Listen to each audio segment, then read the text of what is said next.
Buddhism, why the Four Noble Truths contain everything. What's noble about the Noble Truths? When people ask me this question, they often seem a little embarrassed, for fear that it's impolite or too obvious to ask. But it's well worth asking. After all, the end of suffering and the path to its end, the third and fourth Noble Truths, might be noble. But what's noble about the first and second Noble Truths? Suffering and the craving that causes it. If anything, by attributing all suffering to craving, the truths seem to deny the possibility of noble suffering entirely. And what does it mean for a truth to be noble anyway? A good place to start for an answer is with the Pāli term for noble truth, Ariya-Sacca. This is a compound of two words, Ariya, noble, and Sacca, truth. The first word in any Pāli compound, because it's stripped of its case ending, can function in many ways. This is one of the reasons that people fluent in the language like to use compounds. Compounds can contain many layers of meaning that reward the person who tries to dig them out. Ancient commentators specialized in the game of digging out these layers, and Ariya-Sacca is one of the compounds in which they like to dig. Among the meanings they found in the word Ariya is that the truths are ennobling because they take ordinary people to a noble attainment, a happiness that, because it's unconditioned, is reliable and blameless. The truths are also of the nobles in that noble, i.e., awakened, people have proven to themselves that these truths are true and that they're the most important truths to teach to others. The commentators who dug out these meanings didn't see this sort of analysis as denying the fact that the truths themselves were noble. They simply saw it as adding resonance to their nobility. For instance, even though the truths are true for noble people, they're not true only for noble people. They're classed as right view, part of the path that will take you from your not yet noble condition and lead you to a noble attainment.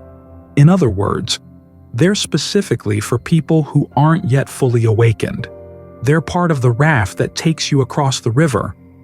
Once you're on the other side, you no longer need the raft. From that point on, the path of those who are fully awakened, like that of birds through space, can't be traced. DHP 9293.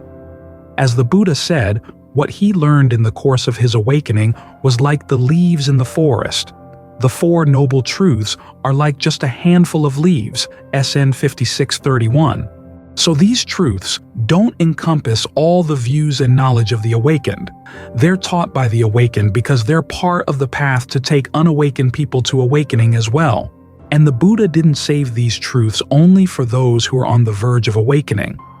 Once, when quizzed by a newcomer to the Dhamma named Gandhabhaka, he taught the origination and cessation of suffering by using examples from Gandhabhaka's daily life. Why did he suffer over the death or imprisonment of some people and not of others? Gandhabhaka immediately grasped the basic principle, that all suffering comes from desire, and proceeded to apply those examples to understand the anxiety he felt over his absent son's safety, SN 4211.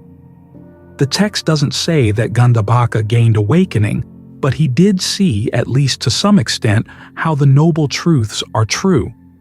If he had taken these truths as a guide to his life, he would have found that they're ennobling as well. But what makes the truths themselves noble?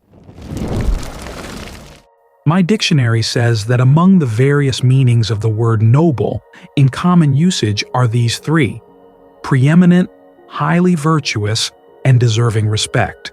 Noble can also be used in a technical sense, as in the noble elements, meaning something that doesn't change with changing conditions. The noble truths are noble in all four of these senses. The first sense, preeminence, relates to that handful of leaves. Even though the Buddha learned many things in the course of his awakening, He realized that all the lessons with the potential to lead others to awakening were contained in these four truths. They are truths that should be given top priority in the mind. As Veneer Sariputta once said, all skillful dhammas, actions, phenomena, events, fall under the Four Noble Truths in the same way that the footprints of all land animals can fit into the footprint of the elephant. MN 28. These truths not only provide the framework for understanding everything else that is skillful, but also give directions for how to deal skillfully with whatever arises in your experience. Suffering is to be comprehended, its cause is to be abandoned, its cessation is to be realized, and the path to its cessation is to be developed. In this way, the Four Noble Truths are the Buddha's most overarching teaching, the teaching that puts every experience in its place and tells you the most skillful way to shape your experiences into a path. This is what the Buddha meant when he noted that all he taught was suffering and the end of suffering. He did, of course, in his many years of teaching, touch on other topics as well, but he always did so within the overarching framework of how those topics related to an understanding of suffering and its end. Even when he dealt with such far-ranging subjects as how to make a marriage work or how to be reborn as a deva or naga, he treated them under the framework of Kamma, the principle underlying the fact that our actions can either cause suffering or end it. In other words, he was illustrating the principles of right view, and at the same time showing both how far those principles can extend and how useful they are to know. If he was questioned about topics that would get in the way of gaining right view, as when he was asked to take a stand on whether a fully awakened being does or doesn't exist after death, SN 2286, he'd refused to answer on the grounds that doing so lay outside the range of his teaching. For him, any questions that didn't fall under these truths were a waste of time. The noble truths are also noble in the second sense of the word, highly virtuous. This is because the act of seeing yourself in terms of these truths is a noble act. Take the first two truths as an example. The first truth isn't just suffering. It's the truth that suffering boils down to clinging to the five aggregates: form, feeling, perception, fabrications, and consciousness, around which we define our sense of who we are. To see your sense of self as inherently stressful is to give you some distance from it. Instead of simply following the dictates of what you think you are, you can step back from them and see how harmful they can be. In this way, you begin to comprehend them, and in gaining this objectivity, you're in a better position to act in less selfish ways. The willingness to view your sense of self in line with this truth is a virtuous act in and of itself. The same point holds for the second noble truth. It's not just craving, it's the truth that craving is the cause of suffering. To view your cravings in this way gives you some distance from them and puts you in a position where they're easier to drop when you see the stress and suffering they cause. The noble truths are also noble in the sense that they deserve respect.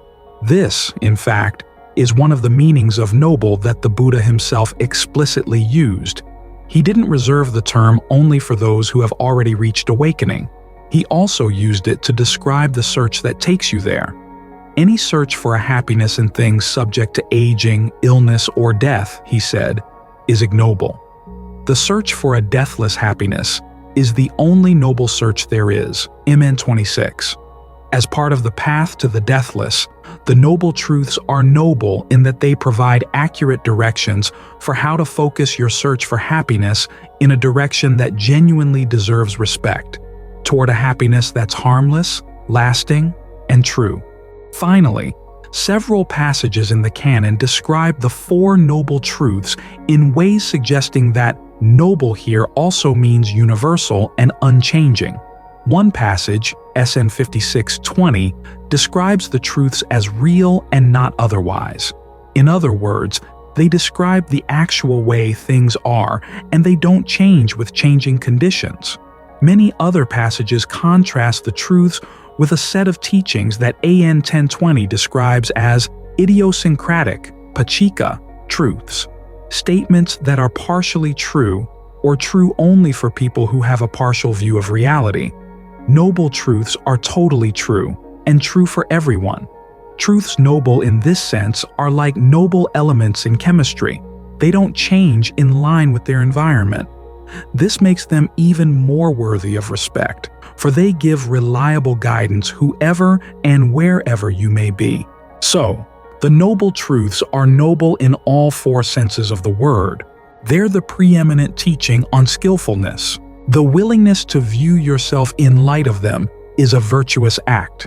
They're part of a path that deserves utmost respect, and they don't change with changing circumstances. They're universally true. In my own experience, the people who have been most willing to regard the noble truths as noble in these ways have benefited the most from them, and are, by far, the happiest, most admirable people I have ever met. Truths with consequences. The Pāli Canon contains a puzzle on the topic of truth-as-Sacca. On the one hand, there are passages teaching the Four Noble Truths and asserting that these truths are categorical, i.e. universally true across the board, DN 9. There are also passages equating the attainment of awakening with the attainment of truth, MN 95.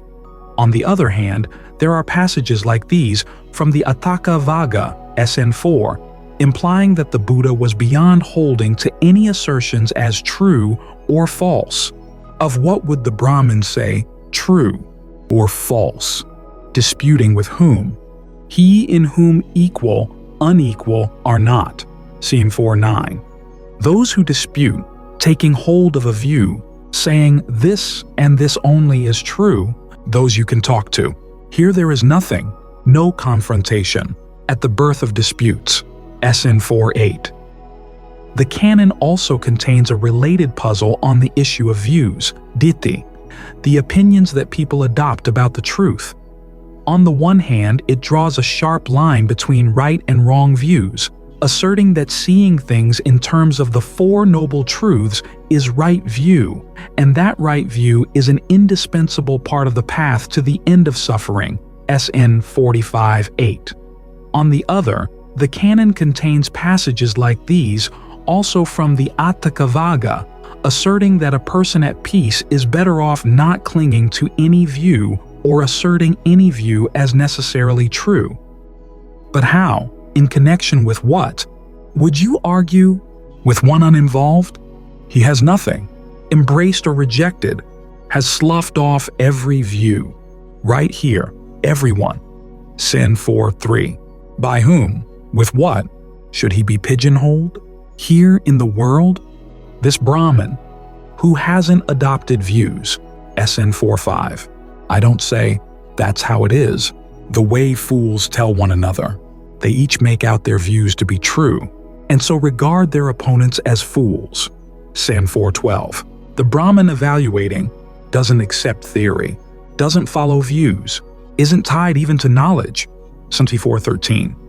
There are two principal ways to approach these puzzles. One is to take them as signs that the Buddha's teachings on truth and views were subtle and nuanced, and that the contradictions in the puzzles are best treated as intentional paradoxes. The question is then whether the paradoxes can be resolved, say, by checking the canon more carefully to see if the Buddha used the words truth and views in different ways in different contexts, or if he recommended different ways of relating to truths and views at different stages of the practice. The other approach is to assume that the Buddha's attitude to truths and views was basically simple, and that he defined his terms consistently across the board, with no variations for different stages in the path. From this assumption, it would follow that only one side of each contradiction, either the side with a firm sense of right and wrong and true and false, or the side rejecting notions of right and wrong and true and false, accurately reflects the Buddha's views on truth and views, and that the other side is a later interpolation inconsistent with the Buddha's true teachings on these topics. Now, the above passages asserting the need to go beyond views and attachments to true and false all come from the Atthakavagga, a set of poems in the Fifth Nikaya, or collection of suttas in the Pāli Canon, because the Atthakavagga is mentioned in other parts of the canon, indicating that it is older than the passages that mention it. A number of scholars have proposed that it is actually older than all the rest of the canon. Taking up this proposal, those who hold to the simpler school of interpretation have suggested that these passages reflect the Buddha's original views on truths and views. As a result, they conclude that the passages asserting the categorical status of the Four Noble Truths and right view found in the rest of the canon, the Vinaya, the first four Nikayas, and other poetry in the Fifth Nikaya, are later interpolations. From there, these scholars have further interpreted these passages from the Atthakavagga in line with traditional Western schools of thought that have also questioned the existence of objective truths, coming to a variety of conclusions such as these. A person on the path should hold to no fixed views of right and wrong, even views about the path. The Buddha refused to take a position on questions of truth, because there is no way of knowing if assertions about truths correspond to the way things actually are. Agnosticism is thus the position closest to the Buddha's own attitude to truth. The Buddha believed that each person has to find his or her own truth, and that any attempt to assert a universal truth is nothing more than an illegitimate attempt to assert power over others. Although these conclusions differ in their details, they all agree in rejecting the idea of categorical, objective truths, of a clear right and wrong. Thus, if they were an accurate portrayal of the Buddha's position on truths and views, they would further imply, at the very least, that the traditional teachings on the Four Noble Truths and right view are nothing more than subjective opinions that carry no special authority for a person interested in trying to put an end to suffering. More seriously, they would imply that the traditional teachings are a gross distortion of the Buddha's message, that the Four Noble Truths are not really true, that even the idea of right view is wrong, and that a person on the path should hold to no truths and no views at all, even about the means and ends of the path. It doesn't take too much thought to see that each of the above conclusions is self-contradictory, in that no view asserting the invalidity of truths and views can avoid calling itself into question. And if we can't have views about the true means and ends of the Buddhist path, why are we talking about Buddhism at all? But even if we put aside the issue of whether these conclusions can stand up to close scrutiny on their own terms, a survey of the Pāli Canon shows that they are based on a false assumption about the canon. That assumption is that there is a sharp line of distinction between the contents of the Atthakavagga and that of the rest of the canon, and that these two parts of the canon stand consistently on opposite sides of the issue of truths and views. For instance, the first four Nikayas, like the Atthakavagga, also contain passages asserting that the awakened ones have gone beyond clinging to views, SN 12.2, and to assertions of true and false. Here, for instance, is a passage from AN 424. Whatever is seen or heard or sensed, and fastened onto as true by others, one who is such, among the self-fettered, would not further claim to be true or even false, having seen well in advance that arrow, where generations are fastened and hung. I know, I see, that's just how it is. There's nothing of the Tathagata, a fully awakened one, fastened. As for the Atthakavagga, it contains many passages asserting right views in line with the Four Noble Truths, such as Sen 4.1, 4.2, and 4.7, which agree with the second noble truth in identifying three types of craving, for sensuality, becoming, and non-becoming, as causes for suffering, Sen 4.15, which agrees with the third noble truth in extolling unbinding, Nibbāna, as the goal, and Sen 4:16, which agrees with the fourth noble truth in recommending right resolve, right speech, right action, and jhana as right concentration. The Atthakavagga also contains the following dialogue, in which the Buddha asserts the existence of a consistent objective truth that human beings can know. Question: what some say is true, that's how it is. Others say is falsehood, a lie. Thus quarreling, they dispute. Why can't contemplatives say one thing and the same? The Buddha: the truth is one, there is no second, about which a person who knows it would argue with one who knows. Contemplatives promote their various idiosyncratic truths. That's why they don't say one thing and the same. Question: but why do they say various truths? Those who say they are skilled, have they learned many various truths? Or do they follow conjecture? The Buddha: apart from their perception, there are no many, various, constant truths in the world. SM 4:12. At the same time, the series of poems in the Atthakavagga discussing issues of truth start with the following passage, indicating that their rejection of true and false holds not for all truths, but for idiosyncratic paccika ones, i.e. truths that are not universally true. Only here is their purity. That's what they say. No other doctrines are pure, so they say, insisting that what they depend on is good. They are deeply entrenched in their idiosyncratic truths. Sin 4:8. Taken together, these passages suggest that the Buddha in the Atthakavagga was denying not the validity of all views and truths, but only the validity of universal claims made for views and truths that don't deserve them. Given that many of the poems in the Atthakavagga take the form of riddles, with frequent paradoxes and plays on words, it shouldn't be surprising that its message is complex. These two passages also call into question the three conclusions drawn from taking the previous Atthakavagga passages out of context. Because the truth is one, it can be argued that it doesn't change. Thus, there can be fixed standards for measuring one's own views as right or wrong. As long as one is still on the path, one should regard right view as unfixed only to the extent that one has yet to confirm through experience whether it is genuinely right in leading to the end of suffering. The fact that people can know this truth implies that they are in a position to judge how well statements about it actually correspond to its reality. And because they know, agnosticism is far from the Buddha's own recommended attitude toward truth.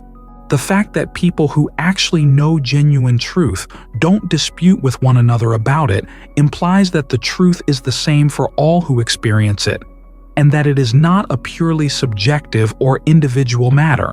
All of this suggests that the simple school of interpretation doesn't do justice to the Pāli Canon's puzzles on truths and views. This means that we have to explore how they might function as paradoxes to be resolved. To do this, we have to look more closely at what the canon has to say on the question of truths and views, to see if we can detect any nuances or distinctions that would help to resolve the paradoxes and provide practical insights into how to relate to truths and views in a way that actually leads to the end of suffering. The first distinction worth noting is that the word truth in the canon has at least two meanings that are relevant to the paradoxes. In some instances, truth means a true event or experience, something that actually happens or exists. In others, truth means a statement about actual events or experiences. The failure to note this distinction has bedeviled many Western writers trained in schools of thought that hold to the belief that truth applies only to statements and not to events described by statements. The fact that the Buddha didn't hold to this belief is shown in the following passage, which describes unbinding itself as a truth. Whatever is deceptive is false. Unbinding, the undeceptive, is true. Thus, a monk so endowed is endowed with the highest determination for truth. For this, unbinding, the undeceptive, is the highest noble truth. MN 140. Similarly, the following passage talks about experiencing a truth with the body, which obviously means not touching a statement, but directly realizing the experience of the truth in and of itself. Exerting himself, he both realizes the ultimate meaning of the truth with his body and sees by penetrating it with discernment. MN 95.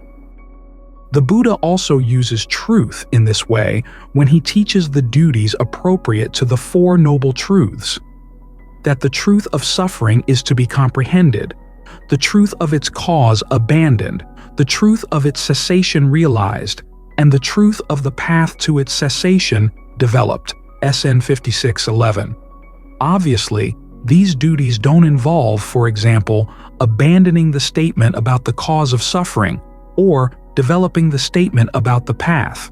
Instead, you abandon the actual qualities of mind that act as the cause and develop the actual qualities of mind that function as the path. Understanding these two meanings of truth helps to resolve the paradox concerning the relationship of the fully awakened person to the truth. On the one hand, such a person has reached the truth of a deathless dimension that is freed from attachments to all things and is not dependent on any conditions. This is the sense in which such a person has attained the truth. At the same time, however, because views and statements about truths are dependent on conditions, a person who fully attains the truth of awakening has to be free of all attachments to views and statements about truths, even to true statements about the truth of awakening itself. However, this attainment doesn't come just by telling yourself to abandon views and truths. You have to comprehend the reasons for being attached to views in the first place and to develop genuine dispassion for those reasons. To do this, you have to depend on true views about the reasons for attachment and the means for inducing dispassion. This is why, even though awakening involves letting go of all views and statements about truth, the path there requires holding to certain views and statements about truth as consistent guidelines for the right way to let go. This means that you relate to truth in one way when you're on the path and another way when you've reached the goal. This is the second distinction worth noting. One of the most famous paradoxes in the Atthakavagga points to precisely this distinction. One doesn't describe purity in terms of view, learning, knowledge, habit, or practice, nor is it found by a person through lack of view, of learning, of knowledge, of habit or practice. Sen 4:9. The same distinction is conveyed by the famous simile of the raft in MN 22. Then the man, having gathered grass, twigs, branches, and leaves, having bound them together to make a raft, would cross over to safety on the other shore in dependence on the raft, making an effort with his hands and feet. Having crossed over to the further shore, he might think, "How useful this raft has been to me. For it was in dependence on this raft that, making an effort with my hands and feet, I have crossed over to safety on the further shore. Why don't I, having hoisted it on my head or carrying on my back, go wherever I like? What do you think, monks? Would the man, in doing that, be doing what should be done with the raft? No, Lord. And what should the man do in order to be doing what should be done with the raft? There is the case where the man, having crossed over, would think, "How useful this raft has been to me. For it was in dependence on this raft that, making an effort with my hands and feet, I have crossed over to safety on the further shore. Why don't I, having dragged it on dry land or sinking it in the water, go wherever I like?" In doing this, he would be doing what should be done with the raft. Even though you let go of the raft on reaching the shore, you have to keep holding firmly to the raft while making an effort with your hands and feet to reach the shore in the first place. To make a show of your lack of attachment to the raft by dancing around on the top of it is to risk being swept away by the river to the whirlpools downstream. Putting this principle into practice when following the path means two things. 1. Adopting right, i.e., effective views about truth. 2. Using them properly. In judging whether a view is right or wrong, the Buddha advises assessing it in terms of the consequence of holding on to it. This means judging it by the actions it leads to and the results of those actions, and specifically how well those actions lead to the end of suffering. MN 126 illustrates this point by comparing the act of adopting wrong views to that of trying to get milk from a cow by twisting its horn, or sesame oil by grinding gravel. To adopt right views, it says, is like trying to get milk from a cow by pulling on its udder, or sesame oil by grinding sesame seeds. In this way, the Buddha recommends looking at truths as instrumental, i.e., as means to an end. His position on this point is similar to that of Western pragmatism, which also recommends judging truths in terms of the acts they inspire and how well those acts lead to your desired goals. However, the Buddha's teaching here differs from that of pragmatism on two important points. The first is that, in some forms of Western pragmatism, a statement can be judged to be true simply on grounds of utility. If adopting it as a view is beneficial as means to a particular end, such as making money or soothing your feelings, then it's true. This, however, leaves room for declaring some useful fictions, views of the world that don't really accord with the way it is, as true as long as they give the desired benefits when put into action.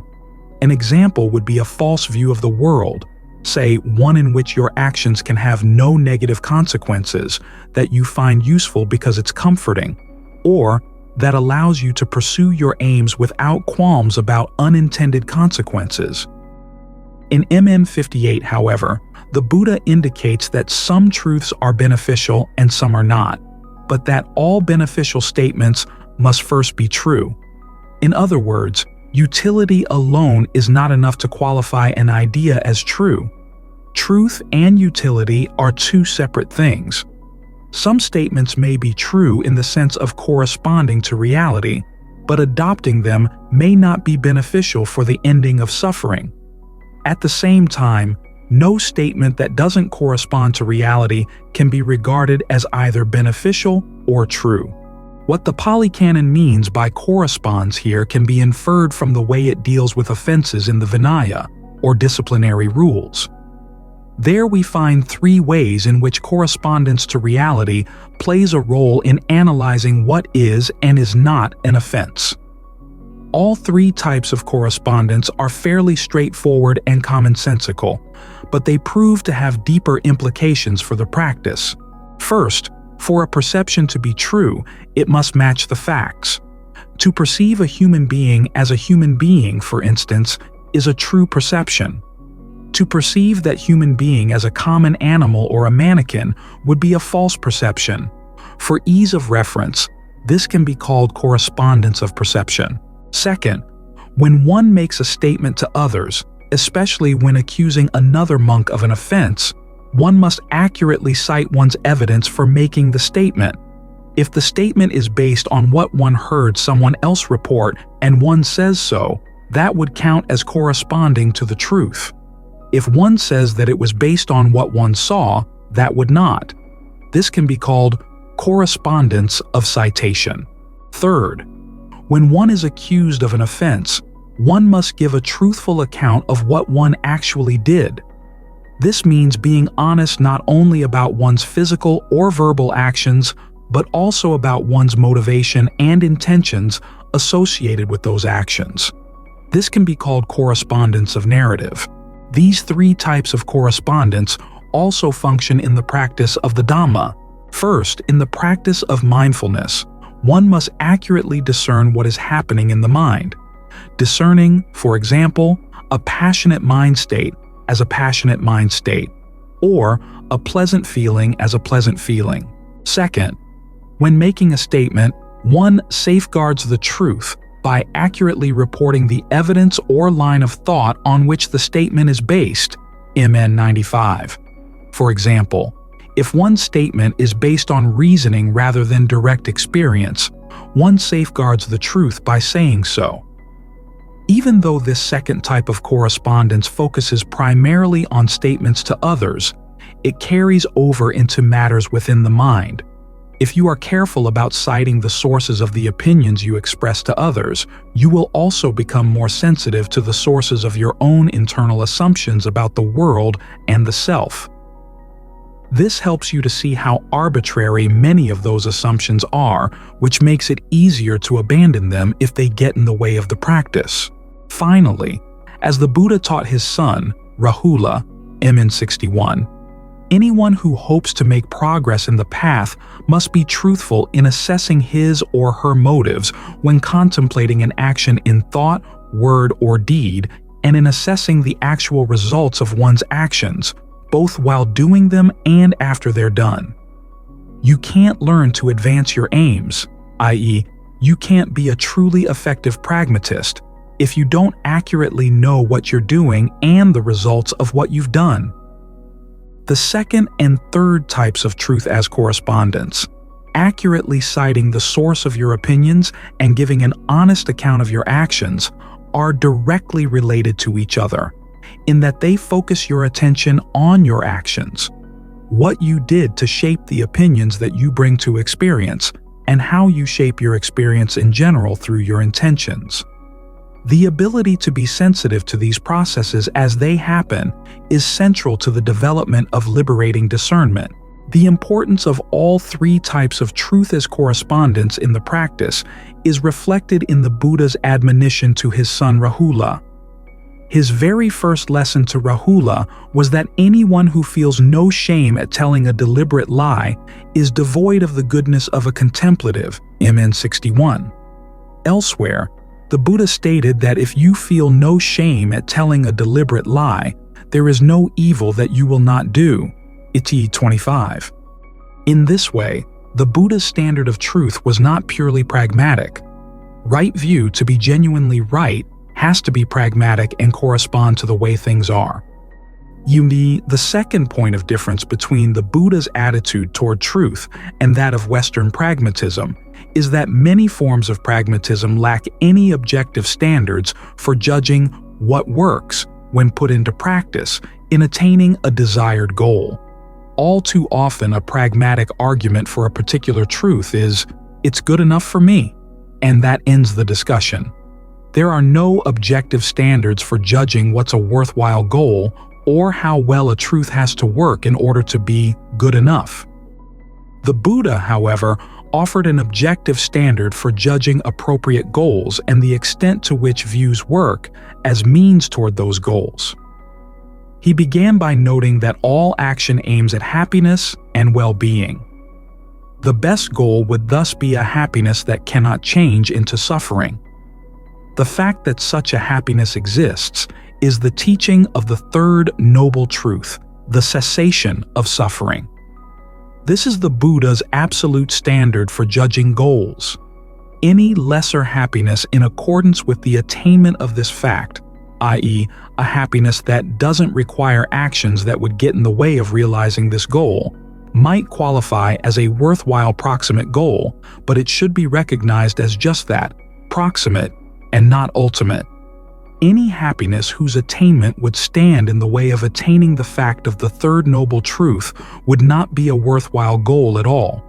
This may be one of the reasons why the Buddha declared unbinding, the cessation of suffering, as the highest noble truth, not only because it is undeceptive, but also because it provides the objective standard for judging the efficacy of all other truths. With regard to the right use of truths, the Buddha first points out three misuses of right view. The first is to draw improper inferences or to fail to draw the proper inferences from it, AN 224.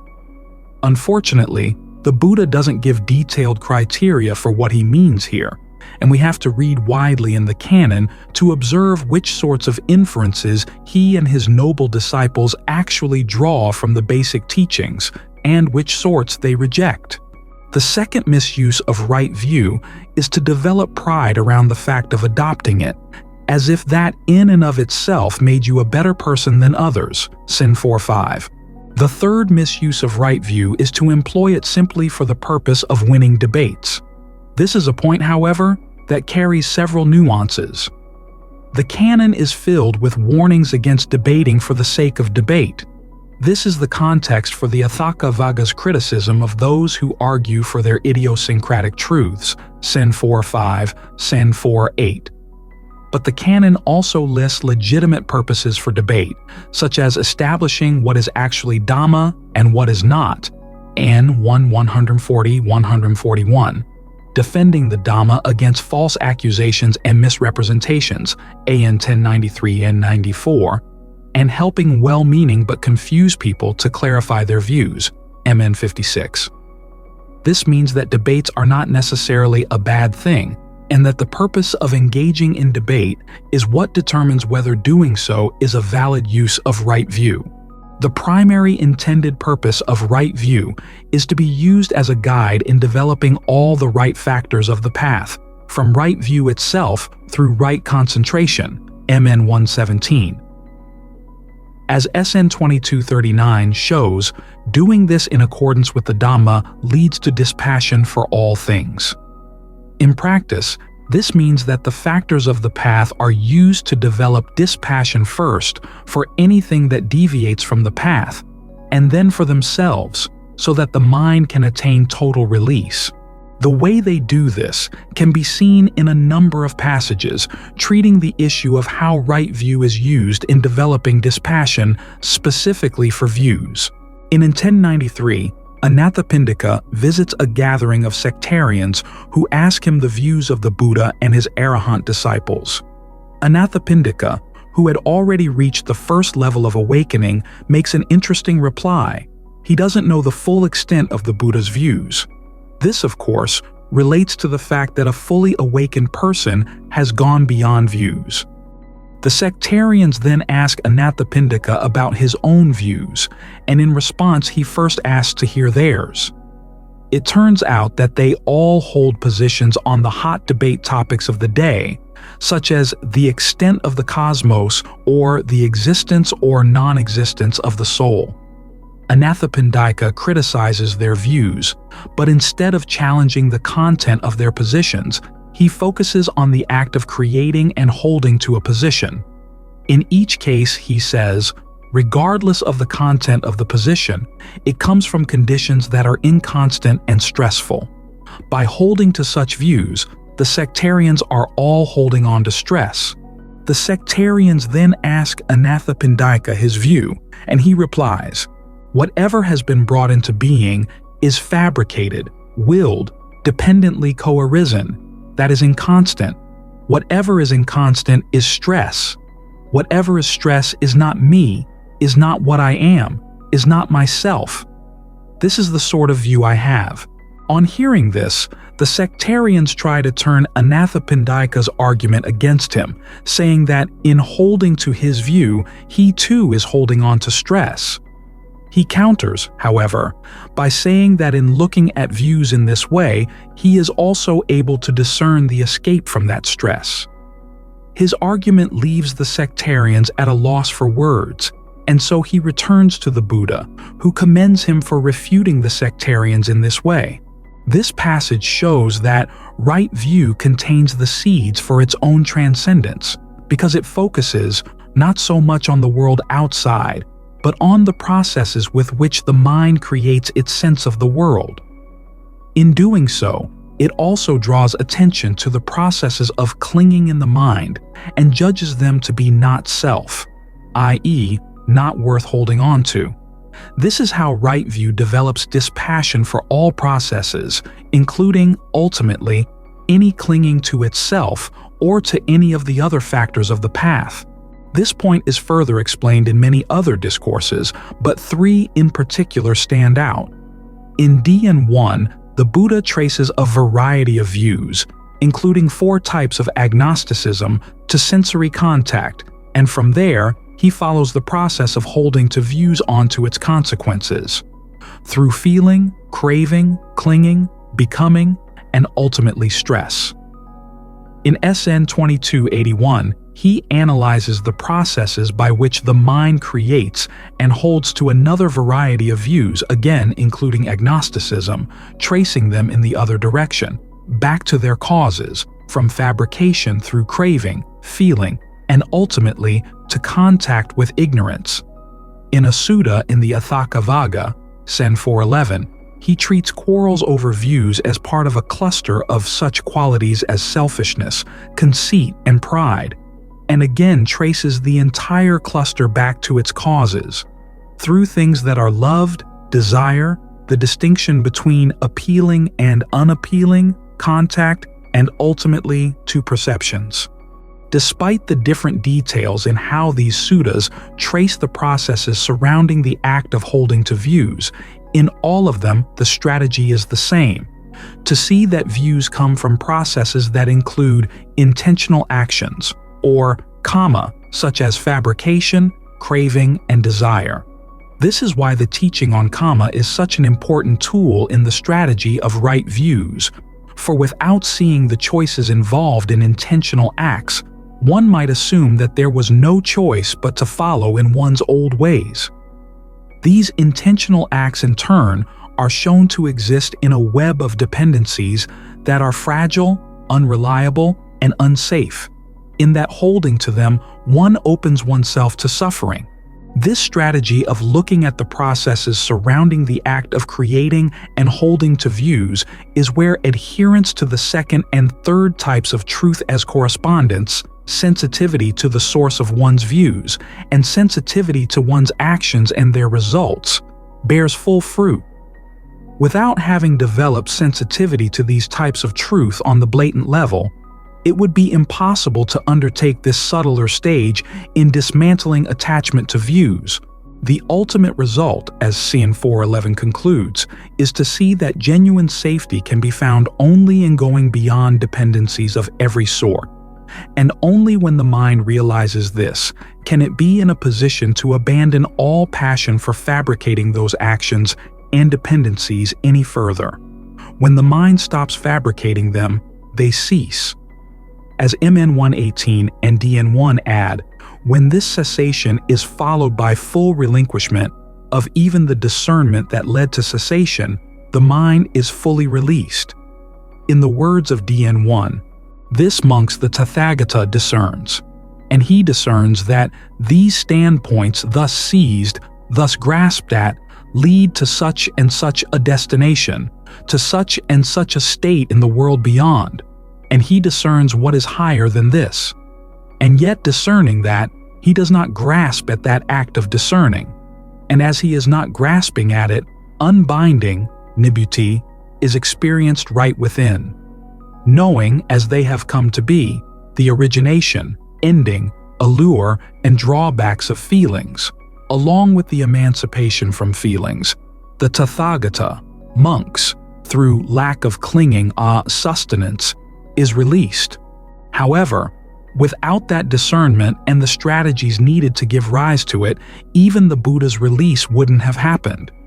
This is why, even though a fully awakened person has gone beyond attachment to views, he or she recognizes that the truths of right view are essential guides to those strategies. As a result, when teaching others, such people continue to teach the truths of right view so that their listeners, in holding to them, can master those strategies too. And it's important that they hold to these truths consistently, for only then will those strategies be able to do their work in an all-around way. But because those strategies are means to an end, the Buddha was careful to leave behind a number of paradoxical teachings about truths and views as a warning not to fall into the simple-minded trap of taking views as ends in themselves. Thinking, for instance, that the purpose of the path is to arrive at right view, and to realize instead that there will come a point in the practice where even ideas of true and false must be put aside. So, the more fully we appreciate the Buddha's paradoxes on truths and views, the more fully we'll be able to benefit from the consequences of adopting right view and putting into practice the truths that he taught.